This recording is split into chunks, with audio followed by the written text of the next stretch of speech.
Ever get that feeling like you're not quite sure who you really are? Yeah.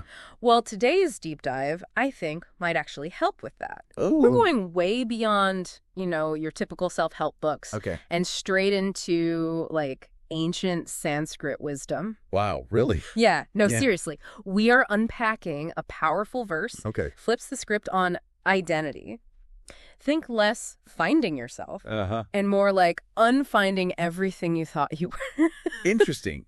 It's a bit like decluttering. Oh, yeah.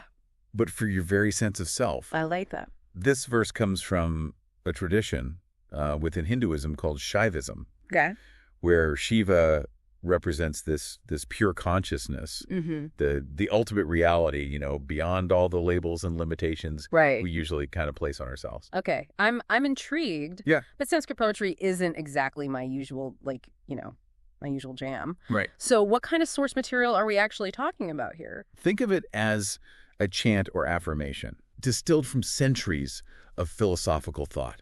Wow. It's not from a specific text, Okay. but it reflects these core concepts of non-duality that you kind of find woven throughout Hindu philosophy. So it's like a cheat sheet to a whole ancient system of thought. I'm ready to cheat. Let's do it. What's this verse actually saying? Well, it starts by boldly declaring, Mano Buddhi Ahankara Chitani Naham.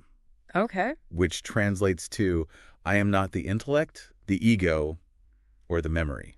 Hold on. It's telling us right off the bat that our thoughts and memories, even our sense of self, isn't the real deal. Yeah. That's a pretty radical starting point. It is. And it challenges us to reconsider how much we define ourselves by, our mental activity. Right. Think about it. How often do you get caught up in that inner monologue? Oh, constantly. Those worries, anxieties. All the time. Yeah. Sometimes it feels like my mind is running a marathon I never signed up for. Exactly. So this verse is saying those thoughts, that mental chatter, isn't truly who I am. Exactly. And it goes even further. Okay. The verse continues, All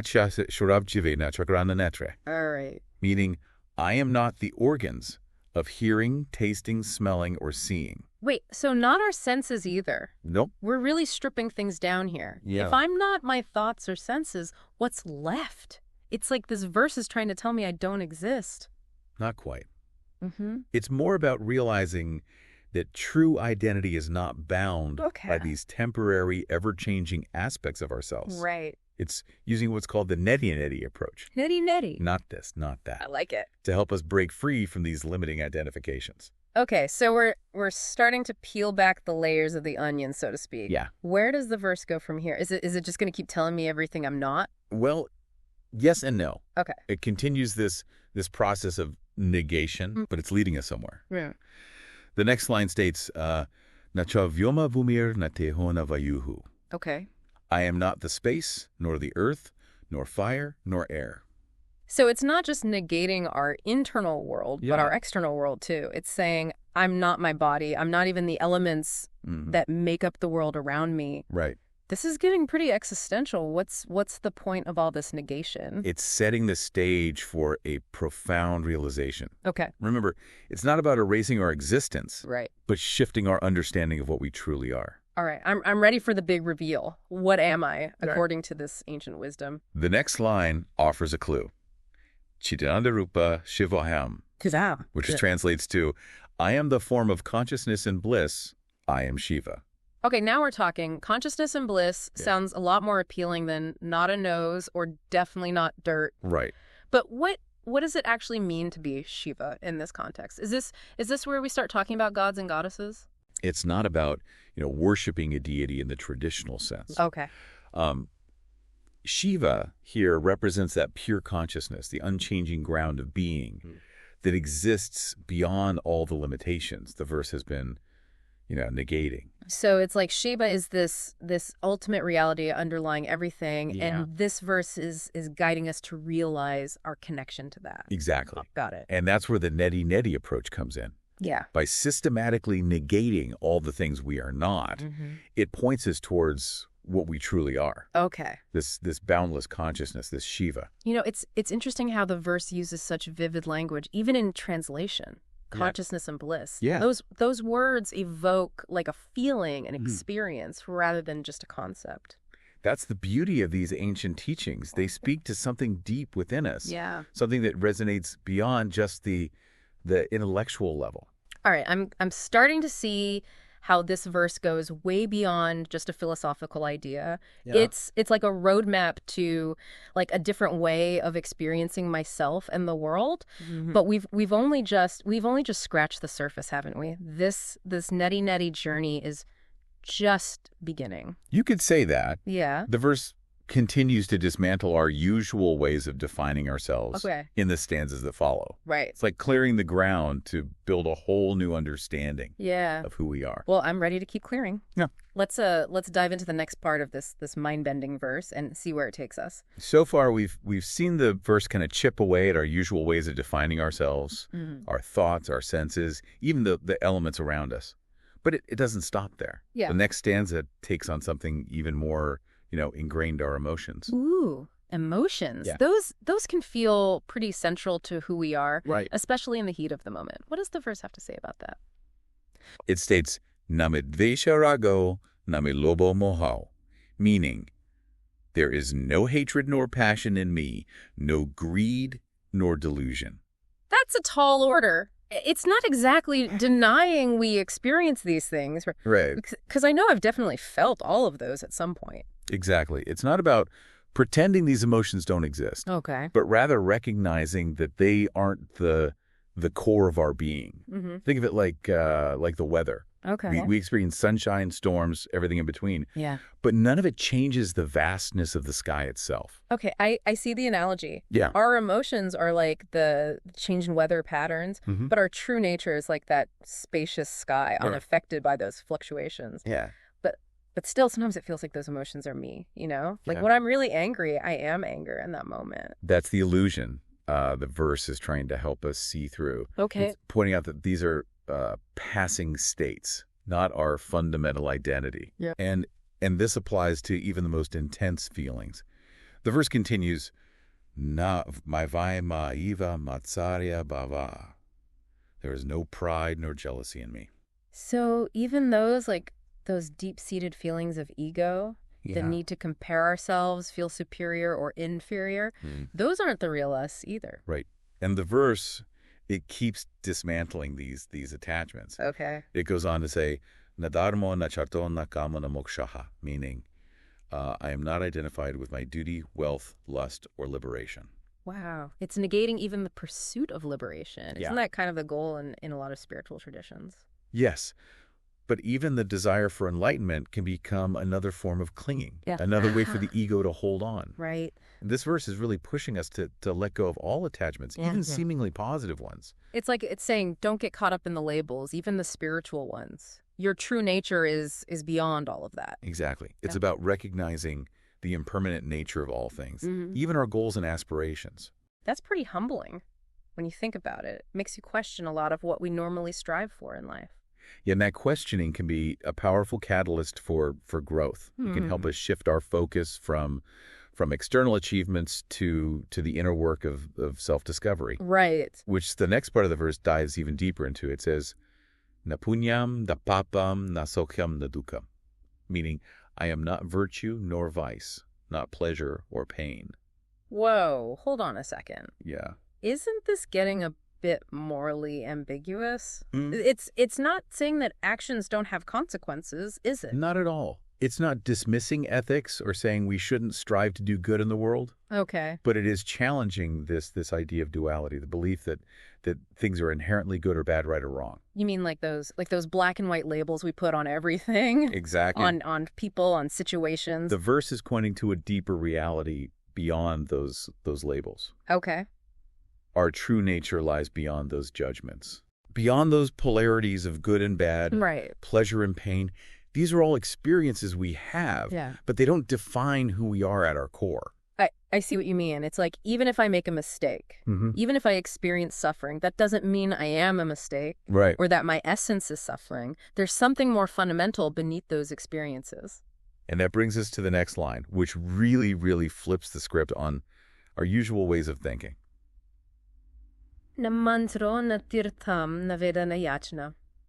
Meaning, I I need no mantras, no pilgrimage, no scriptures or rituals. Okay, now this is getting really radical. Yeah. Isn't that kind of throwing the baby out with the bathwater? Mm. What's the point of spiritual practices if they don't actually lead to anything? It's not about discarding those practices entirely. Yeah. It's more about recognizing that they're tools. Yeah. Not the destination itself. Right. The verse is pointing to a direct experience of truth that transcends any particular form or method.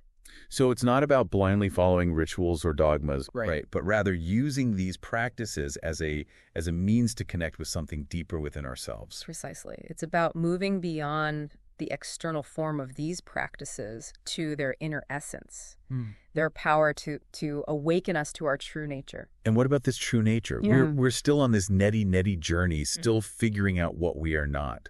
Does the verse ever give us a positive definition? It does, but it's not a definition in the way we usually think of it. Okay. It's more like a pointing, an invitation to experience something beyond the grasp of language.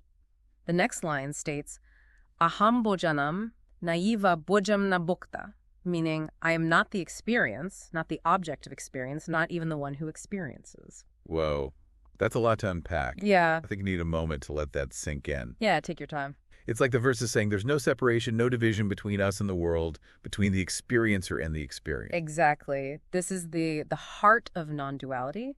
It's pointing to that unified field of consciousness. Right. That Shiva, which encompasses everything. It's like everything we think we know about ourselves and the world is being turned upside down. But in a way, it's incredibly freeing, isn't it?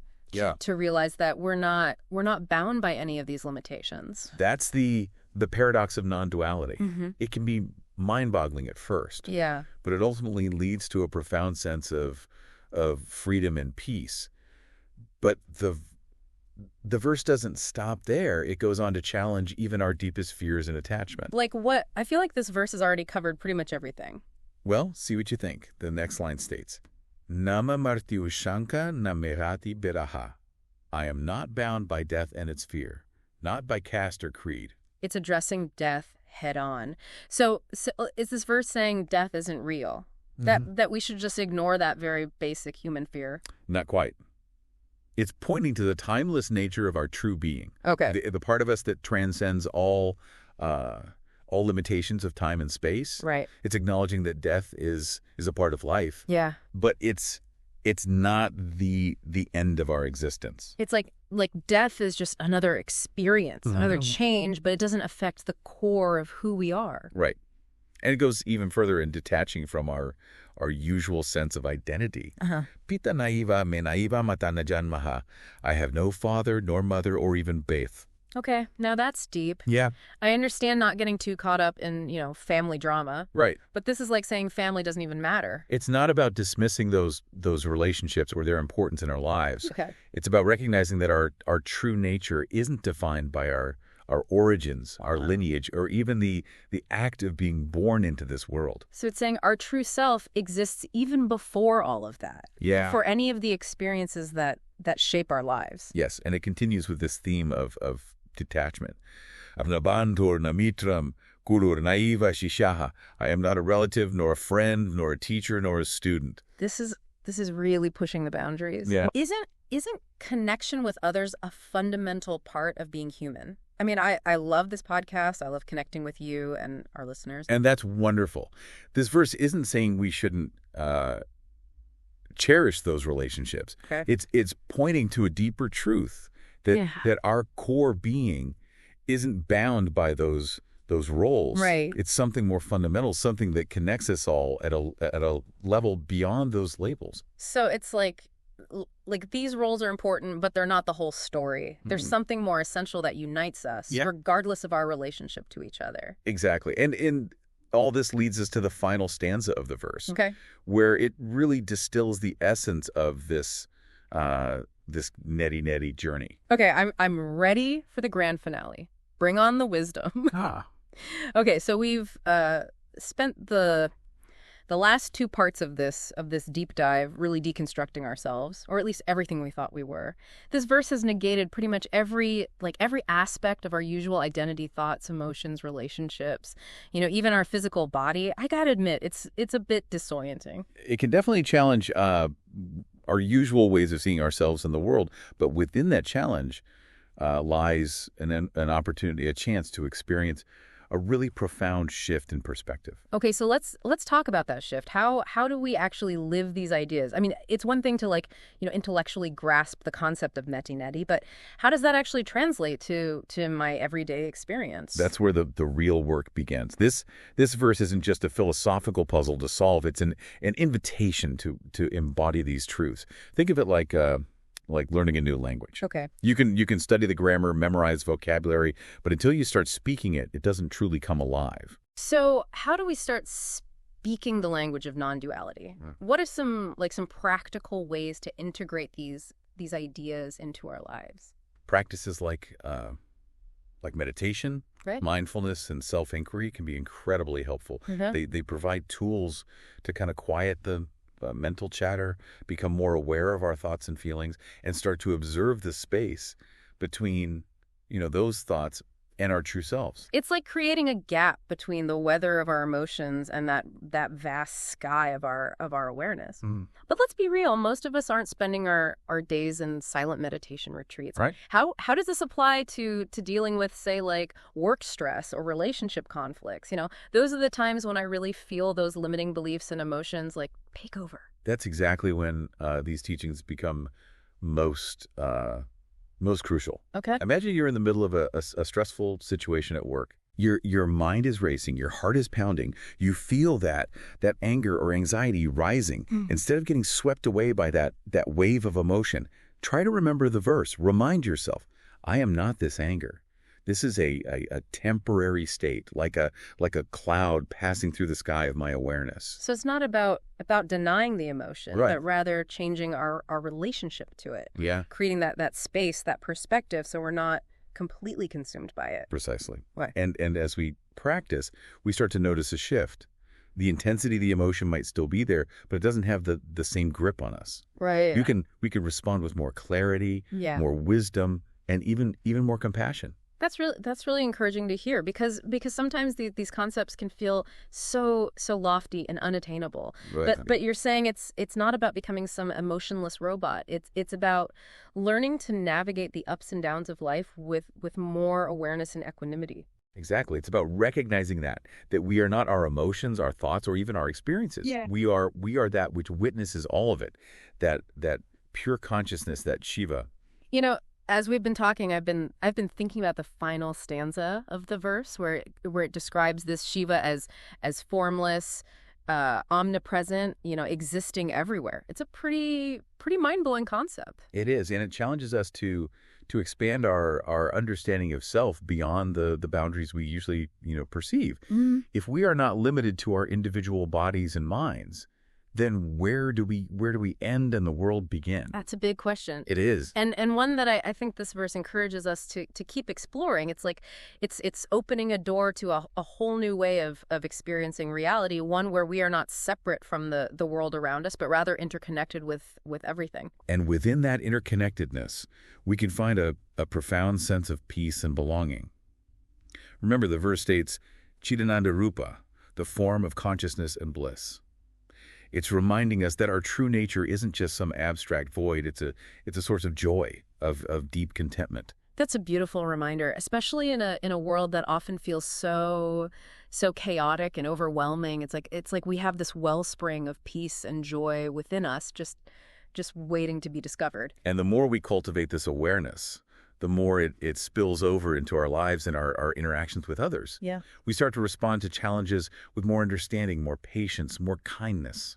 This deep dive has definitely challenged my usual way of thinking, but I have to say it's also incredibly inspiring. Yeah. It feels like we've only just scratched the surface of these profound teachings. There's always more to explore, more to discover within these ancient wisdom traditions.